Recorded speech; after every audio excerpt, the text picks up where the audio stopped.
윤 전 대통령의 거취 문제를 두고 국민의힘이 또다시 출렁이고 있습니다. 국회팀 최돈희 기자와 뉴스 추적 이어갑니다. 최 기자, 결국 김문수 후보 결정에 달린 것 같은데 진짜 김문수 후보의 속내는 무엇인가요? 사실 정확한 의중은 알 수 없지만 입장이 지금까지 달라진 건 없습니다. 본인이 나는 탈당하겠다 이런 거는 몰라도 정당의 지도부가 그걸 좀 문제가 있으면은 잘라낸다. 인기 떨어지면 잘라낸다. 이런 것들은 정당의 원리에는 맞지 않는다. 오늘도 대통령 본인의 결정이라는 기존 입장을 재확인했습니다. 그렇다면 윤 전 대통령이 결정하기까지만 기다려야 되는 건가요? 사실 그 부분이 아마 고민되는 지점일 건데요. 네. 김 후보로선 윤 전 대통령이 빠른 시일 내에 거취를 정해주길 바라는 눈치입니다. 거취가 결정돼야 당내 의견을 모으고 그에 맞는 선거 전략도 정할 수 있기 때문입니다. 오늘 김용태 비대위원장의 탈당 공고도 더 이상 기다릴 수 없다는 압박 차원인데요.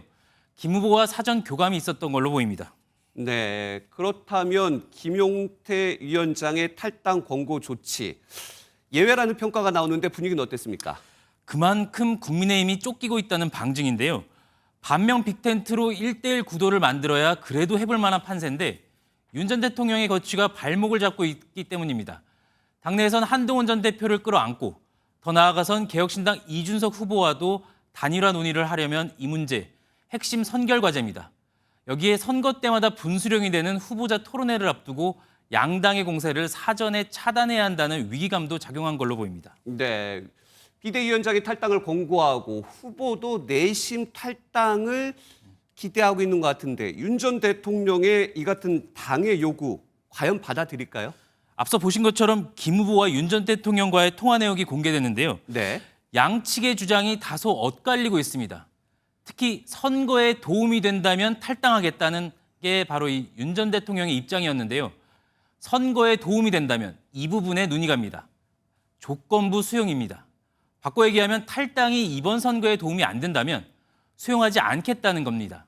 실제로 김문수 후보 측 핵심 관계자는 MBN에 윤 전 대통령의 입장도 당에 남길 원하는 걸로 보인다고 분위기를 전했습니다. 네. 선거에 도움이 된다면 저 말에는 내가 남아 있어야 선거에 도움이 된다. 이런 얘기로도 해석이 될 것 같은데 그렇다면 탈당 조치, 출당도 가능한 겁니까? 현재로서는 쉽지 않아 보이는데요. 결국 탈당이란 게 징계인데 4단계 중에 제명 조치를 제외하고는 탈당이 가장 셉니다. 예. 여기에 당 윤리위를 열어야 하는데 선거 기간 지지층 이탈 같은 역풍 가능성에 정치적인 부담도 있습니다. 자진 탈당을 요구하는 것도 바로 이 때문입니다. 그렇다면 스스로 당을 나온다. 좀 쉽지는 않아 보이는데 어떻게 예측이 되나요? 8년 전이죠. 박근혜 전 대통령 탄핵 정국에서도 박 전 대통령에 대한 탈당 요구가 있었습니다. 네. 박 전 대통령 끝까지 버텼고 결국 제명 조치됐습니다. 아하. 보수 진영을 좀 더 보강한다고 할까요? 그렇게 하려면 이런 방법밖에 없다 이렇게 판단이 됐습니다. 당시 탄핵 선고가 나고 7개월 뒤였고 대선 5개월 만이었습니다. 그만큼 대통령 탈당 조치가 쉽지 않다는 건데 여론이 핵심 변수가 될 것으로 보입니다. 네. 윤 전 대통령의 탈당과 관련해서 여기까지 듣겠습니다. 최돈희 기자였습니다.